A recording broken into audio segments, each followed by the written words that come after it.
Going to call the board back to order for the work session on the budget special revenue funds. Please, everybody, begin to take your seats. We're going to keep moving. Before we begin, is there anybody who wishes to give public comment this morning on the work session and the budget? I see none. Thank you. Jeff, you're not, well, you are public, but you can now, we'll begin either one of you, but we'll start the work session. Thanks, guys. All right. Thank you, Mr. Chair. The focus of today's presentation is on the non-general fund budgets, specifically special revenue funds. And just to give a little bit higher level overview real quick, under Michigan law, the county board is tasked with approving the general fund budget, capital funds, and also special revenue funds. And so this is kind of that third leg that we're presenting on today. The overview will be primarily a summary of the special millage funds and the special project fund. Detailed information on all funds can be found in the proposed budget document. So on this agenda, we'll see the summary of all the special revenue funds and a brief overview of the senior millage fund, veterans millage fund, ready by five millage fund, lodging excise tax fund, and the correction and detention millage fund and the special project fund. And with that, I will turn it over to our very capable CFO, Jeff Dode, who will take the rest of the presentation. Good morning, Board Chair, Commissioners. Thanks for having us today. So as Al said, this is a quick overview of the mainly the millage funds and the special revenue fund. You can see the total budgets for these funds equal $265.4 million. You can see how they're broken out there in the pie chart. We won't cover all those funds today. Again, all the details are in the budget, but you can see Health Department's 42.9, Child Care's 36.4, and then you go around the pie chart as you see. Moving on to the senior millage fund, this is found on page 42 of your budget document. You can see we have revenues just under $18 million, $17 million in taxes, $625,000 projected from intergovernmental, and that's a replacement of the local community stabilization share funding that was put in place several years ago. This obviously accounts for the proceeds for dedicated millage to plan, coordinate, evaluate, and provide services to persons 60 years of older in the county. And then a homeowner with a taxable value of $100,000 pays roughly $49.14 per year for this particular millage. This next slide will show the services that are provided by the senior millage. You can see the largest share is wellness, $6.2 million. The green share is meals, food services, $3.7 million. And then $2.8 million for transportation are some of the larger categories spent out of the senior millage funds. And you guys can answer questions or ask questions anytime throughout, but if I don't see anything, I'll just keep moving through. Good. Veterans Millage Fund is next. It's on page 50 of your budget document.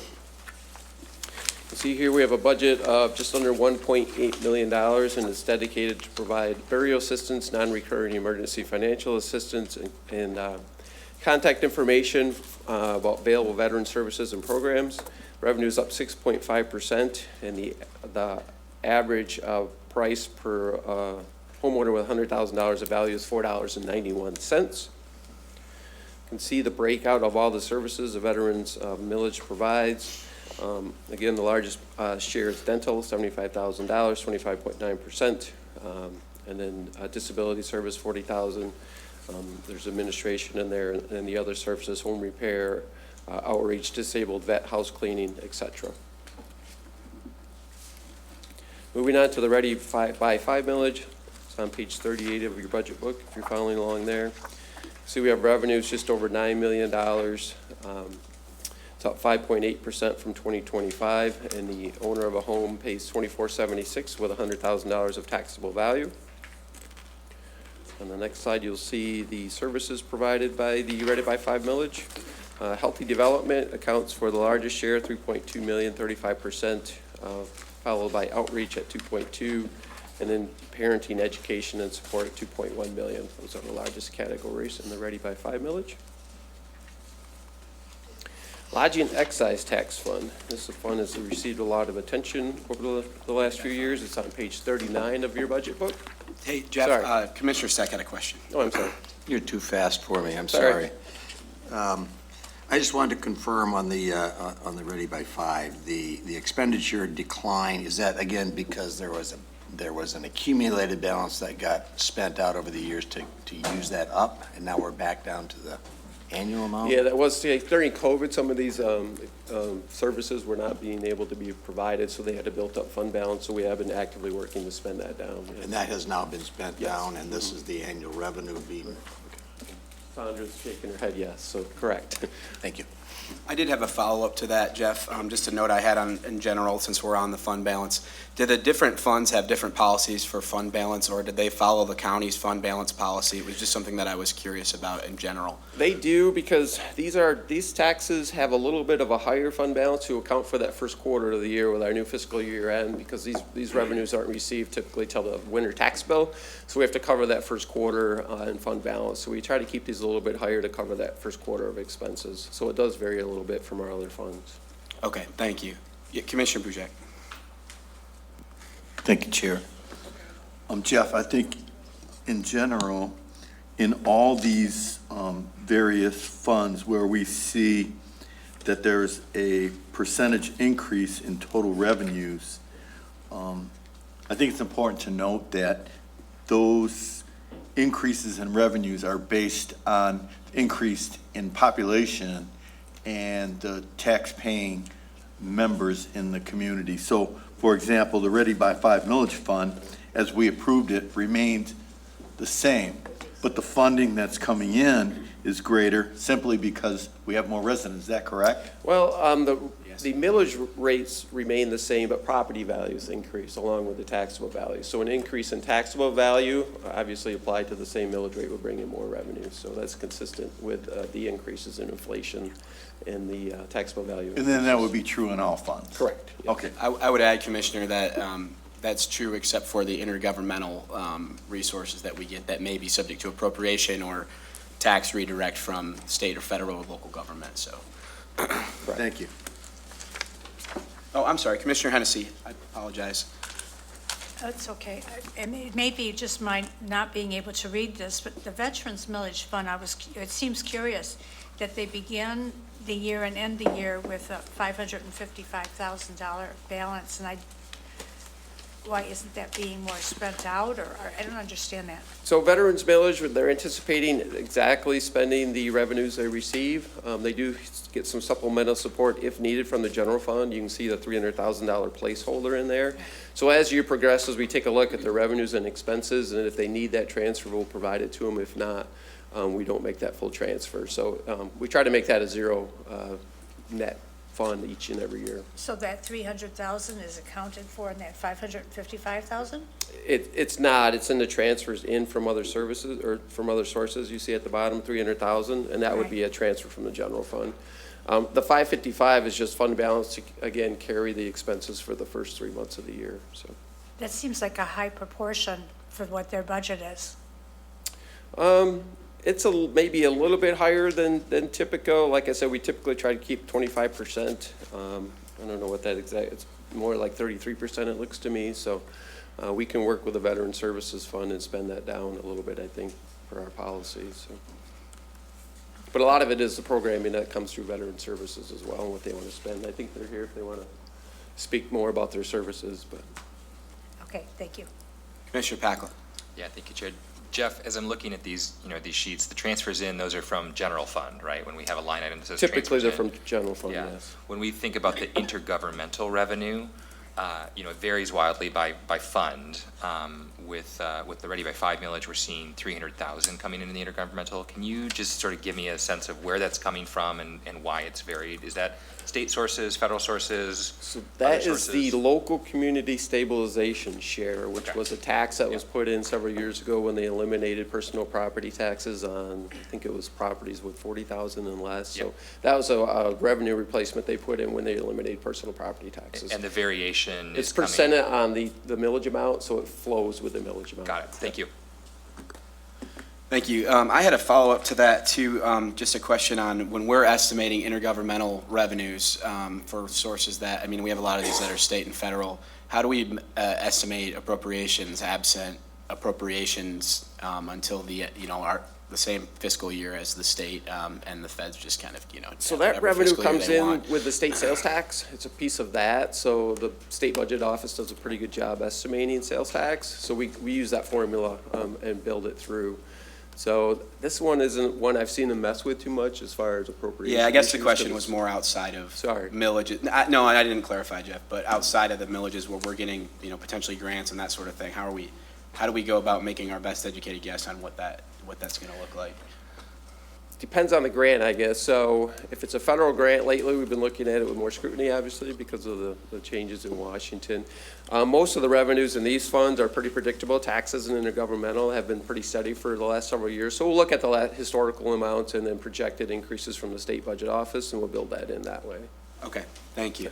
Appreciate it. Others for now, or can we have Jeff continue? Okay, thanks, Jeff. Okay, I think we're up to lodging excise tax fund, page 39 of your budget book. So you were estimating 22.7 million in revenues, primarily all from taxes, and that's hotel, motel receipts. A little bit of interest income, and then other revenues, small portion. Other services and charges, total revenue is up 8.9%. A lot of that is because the fund went from a 5% to an 8% allocation as that began January 1st of this year. Our fund balance in here, we try to maintain the next year's CAA debt, DeVos Place debt service in that as a minimum fund balance. So you see we're projecting 9.5 million for next year at the end of '26. You can see how this is broken out, provides, the board provided 15 million in funds for the amphitheater.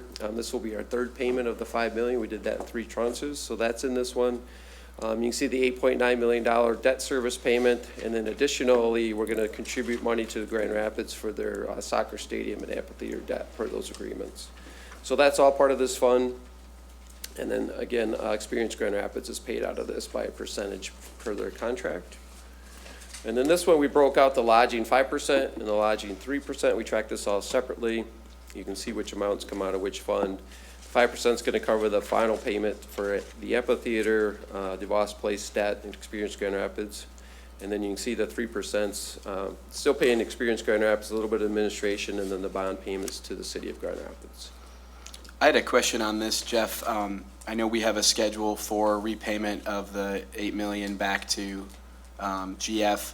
Do we know, is that kind of an annual discussion? Do we have an idea of when we're going to be getting that back? And I ask because I know as the county itself considers some of these major capital projects that we're going to be pursuing, that's no small number for us to potentially have to help for that.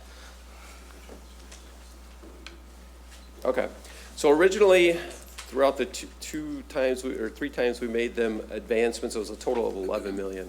This last year, we paid ourselves back, originally paid ourselves back $1 million. This past budget year of '25, we paid ourselves back $2 million. And if you see on this slide, the transfers out to other sources is $1 million repay back plan for the general fund this year. Unfortunately, with the additional debt we've taken on, we haven't taken it on the city of Grand Rapids, but we've pledged our resources to that. We feel like that's the amount that we can take, but if revenues come in higher, we can always modify that transfer back to the general fund. After this payment back, I believe we'll still be owed $7 million out of the 11, yeah.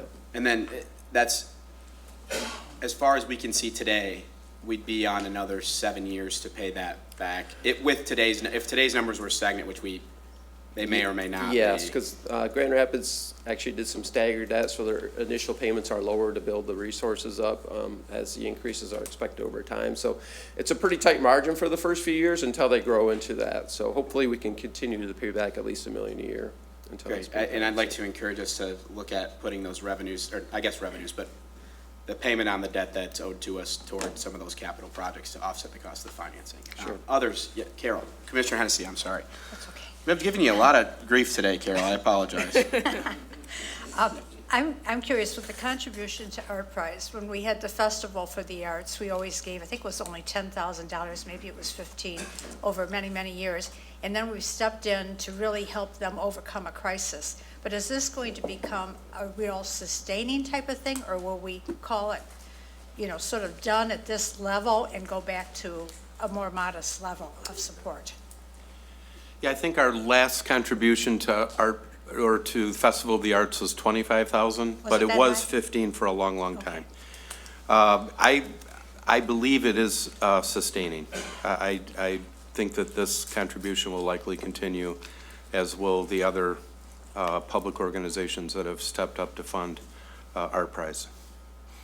I think that's the plan. Okay, thank you. Commissioner DeBoer. Thank you, Chair. Oh, and just to clarify, I think we all know that Festival ended its run. Right. And so we are not funding that anymore. Right. Yeah.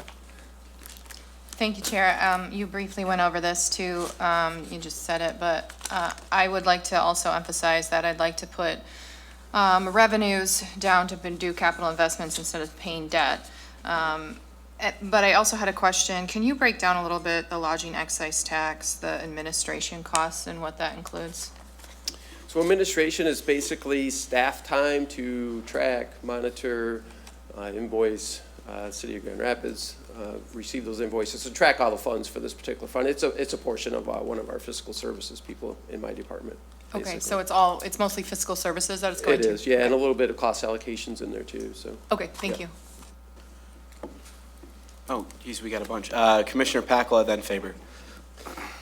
Thanks, Mr. Chair. So Jeff, this is our third and final contribution to the amphitheater Correct. advance. Are we anticipating that $5 million then goes elsewhere in the 5% toward like a balloon payment on DeVos or something? I mean, I remember last fall, we had a really clear and concise sort of timeline of what our estimated costs were for the 5% and the 3% of the lodging and excise tax. And I'm just trying to think through, what's the budget looking like beyond this year, now that we have this $5 million freed up, right? I mean, in the conversation around repayment to the general fund and the conversation around how are we, thinking through the debt service we might need in the future, $5 million is a significant chunk.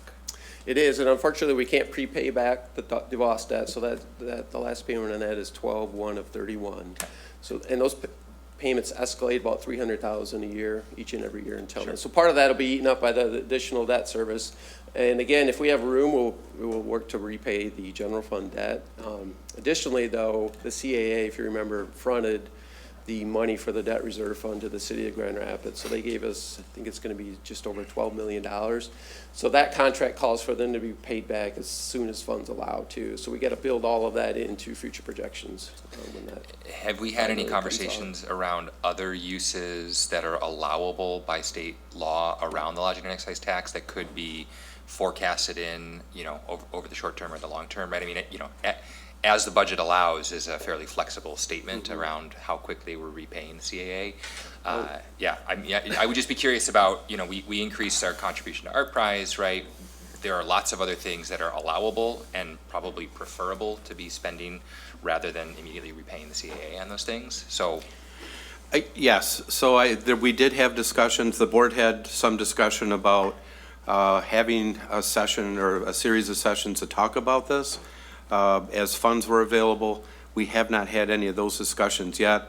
I will say that depending on what happens with the aquarium, I mean, that is a huge project looming that would need substantial investment from the lodging excise tax. So I think part of the thought was we can certainly have those discussions and see what priority there might be in the day where we truly do have excess funds.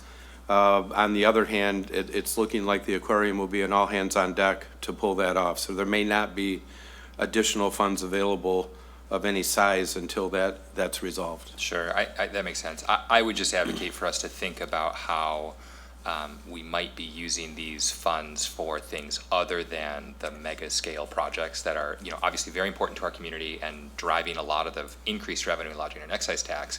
there are many, many smaller opportunities that we have. You know, I think Art Prize is one of those. I think there are many other smaller opportunities that also drive a lot, and just working with our community members to understand what are those opportunities, where are those places for potential investment, and how do we as a board make that decision collectively for the best impact. Yeah, and there have been a couple groups, I know that the DeVos family's invested in a study to look at how do we best support the arts in the future. I think that probably if there were an umbrella organization, would make sense. I think it'd be difficult to fund 50 or 60 different small things. I've seen what that looks like when you have to go backwards on funding because of the economy, and it's pretty ugly. So I think that whatever it is, we would want to keep thinking in larger blocks of funds, even if it was funding an organization that we're funding smaller type things Yeah, underneath the and just for umbrella. clarity, I don't think that we should be looking at another, ARPA type project where we're sort of reviewing ad hoc a lot of these independent. I think there could be opportunities for there to be those community organizations that are coming together for this, independent music venues, those types of things. Commissioner Faber. Yeah, I'll piggyback on my colleague's comments here. If you've taken a staycation in Kent County recently and stayed in a hotel room, if your hotel room's $100, when you check out, you're paying $118 because we've got 6% sales tax, 8% for our hotel lodging, plus Experience Grand Rapids gets another 4% assessment on top of that.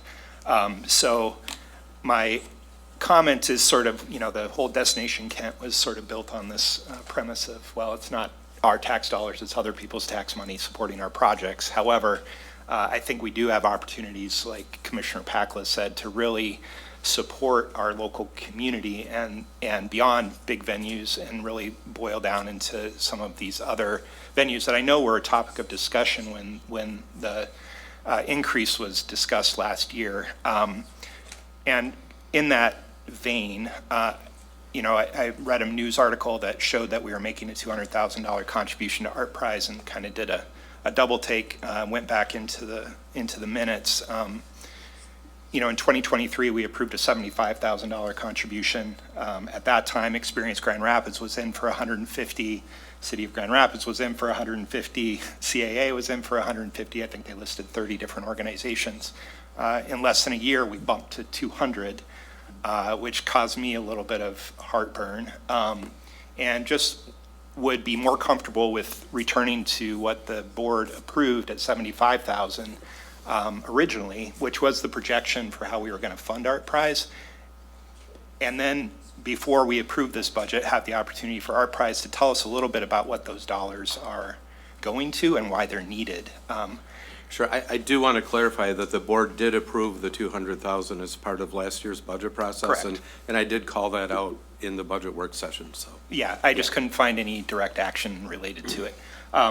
Because I do think the county has an opportunity and a role to play, whether it's supporting an arts council through this, whether it's supporting some sort of coalition of smaller venues that maybe aren't at the amphitheater or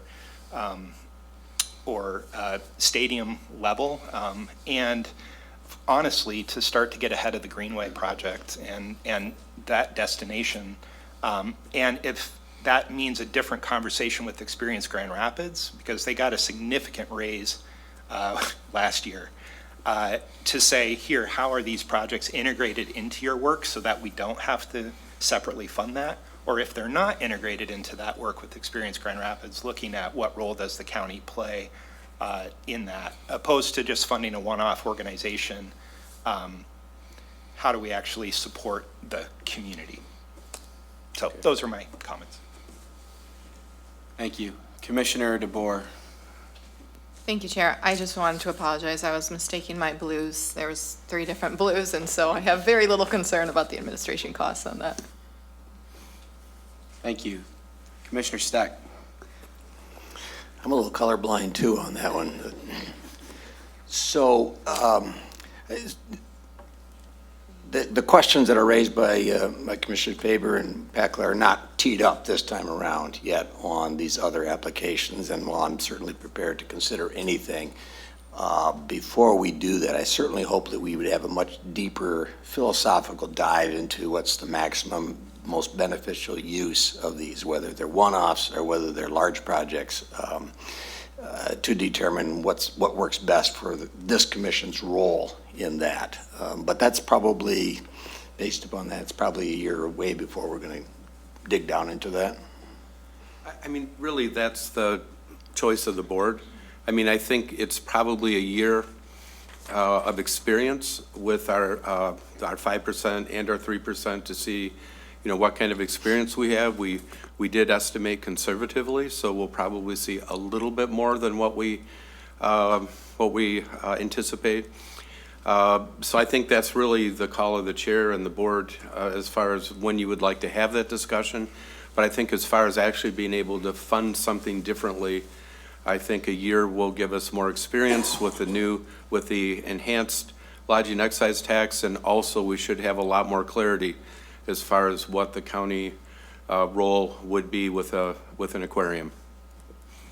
Anybody else for the moment? Okay, please continue. Thank you. Sure, and just to note, we did run cash flows on both the 5% and the 3%, and the next several years are going to be pretty tight, just so you're aware. We don't anticipate a lot of excess revenues to be able to spend with all the other commitments in there, so. But we watch it very closely, so. Yeah, sure, Commissioner. Jeff, is it possible for you to share those cash flows with us? Like I said, it was really helpful last year in the conversation in November Sure. when we were having that. It'd be great information for us. Okay. Thank you. We'll put that in my weekly. Okay, Correction Detention Fund, this is found on page 43 of your budget book, if you're following along. You can see this millage accounts for the proceeds of a dedicated millage levy to pay for operations and debt service related to the correction and detention facilities. Total revenue budget is $26.5 million, up 4.7%, again, primarily from the increase in taxable value. A homeowner with $100,000 of value pays $74.17 per year for this particular millage. You can see primarily this supports general fund with a transfer in $24.9 million, and then the debt service payment comes off the top at $3.8 million out of this fund. So it's a fairly basic fund, but it pays for two things, so supporting general fund and then supporting the debt. Okay, page 57 is the special project fund. This includes expenditures and revenue activities, primarily financed by restricted grants or special revenue sources. Total revenue budget is $16.4 million, up 7.5%. Approximately 10% of this is expected to come from the general fund and transfers in 2026. And then the next slide, we'll go over the uses of this. Distribution of the $18.3 million, 3.7 is for the Sheriff Department for security, county courts, and parks. 3.1 million is the school resource officer program, and $9 million for the township law program. And the remaining budget is special revenue functions and the probate court guardianship program. And there's a detailed list of all these on page 33 of the proposed budget book. Last slide, key budget dates coming up August 12th. Finance will act on the proposed budget and the annual grant budgets. And then the public hearing will be held on August 12th. Finance action on, I said them both in the same one. So August 12th, grants and the proposed budget. August 14th is a public hearing, and then board is proposed to take action on the budget on August 28th. And with that, we'd be happy to answer any other questions. I think there'd be some value if you just explain the interaction between the CIP and the special project fund. What they are. So the CIP is incorporated into the overall budget. It's a memorandum budget along with some of the other internal service funds. Special project